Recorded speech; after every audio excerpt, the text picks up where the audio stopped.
Agbẹjọro dèrò kóòtù tọkọ tìyàwó kan ló jà lólè.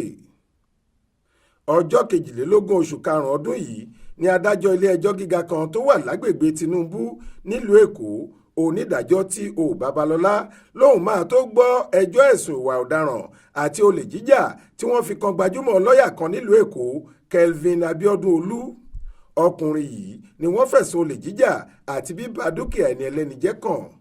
Wọ́n ní ọkùnrin agbẹjọ́rò yìí lọ jí lára dúkìá àwọn tọkọtaya kan ọ̀gbẹ́ni Jude Obiakọ àti ìyàwó rẹ̀ abilékọ Oyinye Obiakọ láàrin ọjọ́ 28 oṣù kínní sí ọjọ́ 4 oṣù kejì ọdún yìí.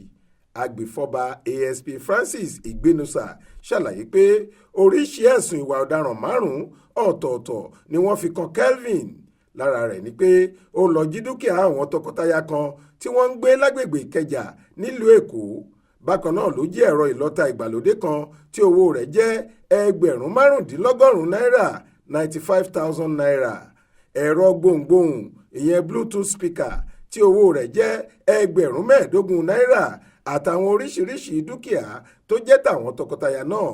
Wọ́n ló tún ba ọ̀pọ̀lọpọ̀ dúkìá àwọn èèyàn náà tí iye rẹ̀ jẹ́ mílíọ̀nù 7.5 ìyẹn 7.5 million naira jẹ́. Ẹ̀sùn yìí ni wọ́n ní òfin ìpínlẹ̀ Èkó kò fààyè gbà rárá tí ìjìyà ńlá sì wà fún ẹni tó bá ṣe bẹ́ẹ̀.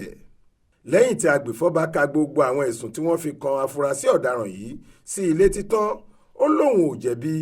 Lẹ́yìn atótónu olùpẹ̀jọ́ ni adájọ́ gba béèlì agbẹjọ́rò náà fún pé ó lórúkọ dáadáa láàrin ìlú tó sì sún ìgbẹ́jọ́ míì sí ọjọ́ 22 oṣù karùn-ún ọdún yìí. Adéwálé Adéoyè ló ṣàkójọ ìròyìn yìí fún iléeṣẹ́ tẹlifíṣàn Aláròye online. Faith Adébọ́lá ló kà á sétí ìgbọ́ yín.